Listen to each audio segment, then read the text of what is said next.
Mayong hapon mga kapuso, ako si Gertrude Charlatan.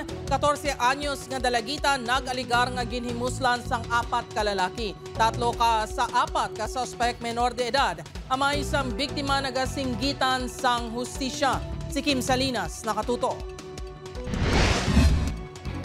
Ginreklamo sang 14 anyos nga dalagita sa kapulisan ang ginapahayag pagpanghimulo sa iya sang 4 ka lalaki, 3 diri menor de edad. Natabo ang insidente sa sulod sa isa ka abandonado nga balay sa probinsya sang Iloilo. Natigayon yung maistorya sang news team ang biktima, kaupod ang iamay. Hindi ako katurog gabi kay kinadamo ko na David ako kaday papakista nga muda maging okay ko pero hindi okay. Pagsaysay sang biktima, pasado alas 9 sang gabi sang Desyembre 29, 2024, ginshot ini ni alias Eman nga sugaton sa ila balay, bangod ginapakato siya sang iya pakaisa. Nagpasugot ang dalagita kay kilala sang iya pakaisa si alias Eman. Upod ni alias Eman nga nagsugat si alias Toto, kag ginpasakay ang dalagita sa motorsiklo. Pag-abot sa bangga, may isa pagid ka motorsiklo sa diin nakasakay naman ang 2 pa ka lalaki. Nagsunod ini, tubtob makadanga sila sa isa ka abandonado nga balay. Diri suno sa biktima nga ginpilit siya mag-inom sang makahulubog nga limnon. Tubtob na tabo ang pagpanghimulos.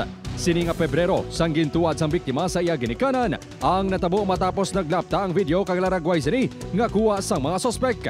Kasakit sa akon nga kasakit sa Balachagon nga sa ila conversation do ginhimo nila nga baboy ang akon nga bata, ginakadlawan pa nila ko, do proud pa sila sa ila ko galingon. Hindi pwede para sa akon, hindi maserve ang justice sa bata ko. Temporaryo nga naga-modular learning ang biktima bangod sa natabo. Ginapahayag nga naga-eskwela man sa parang eskwelahan ang 3 sa 4 ka mga sospek. Naistorya sang news team ang ginikanan sang isa sa mga ginareklamo kag nagpahayag nga nahagaran lang ang iya bata kag naghinulsol na ini sa natabo. Wala naman sa ila puluyan ang 3 ka iban pa nga sospek sang ginkaduan sang news team.